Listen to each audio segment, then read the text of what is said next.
Kieran, great to see you again, man. Thank you. So, what are you showing us now? This time it's where we're going to steal the credentials of a user over the network and then crack it. This was actually one of your guys told me about it back when we first met, David. David, where are you, man? Yeah, he showed it to us over a year ago, and then I showed him how to stop it with ThreatLocker. Dude, impressive, man. Now, did you need some recognition for that? Do you remember it at all? Or yeah, nice. I will say this, David helps me with a whole bunch of stuff, especially with LLMs and many, many other things. So credit where credit is due. Well done, dude. So take it away. Yeah, so what we have here is a Kali machine. We're going to use a responder to steal the credentials of the user. Let me just get that started up over here. And then in the background, I have this user. His name is Bob, and he's going to log in as usual.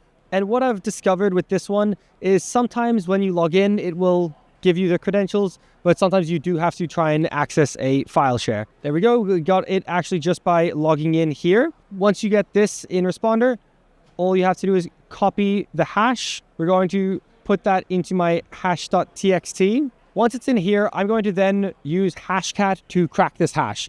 It's an MD5 hash, which is pretty insecure. Now, for this one, it's a simple password. It's going to be very easy to crack. But even if it wasn't super simple, MD5 is terrible. Insecure. It's terrible. Yeah, it shouldn't be used for this. So it could take longer to crack. This time it won't. So here I am using Hashcat, and this is telling Hashcat to use the saved password list and force crack this hash. We actually see very quickly right up here, this demo admin exclamation mark. That is the password to Bob. Very secure, as we all know.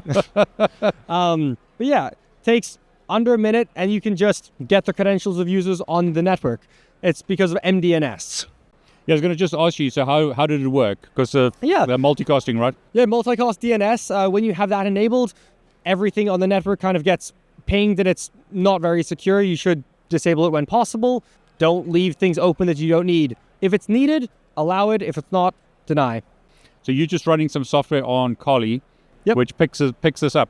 Yes. It's built into Kali, no installs needed. I hope you enjoyed the video. Put comments below. Which hack did you enjoy the most? Do you want to see more of these 5-minute hacks? Kieran, great demo. Appreciate it, man. Thanks. David, well done, dude.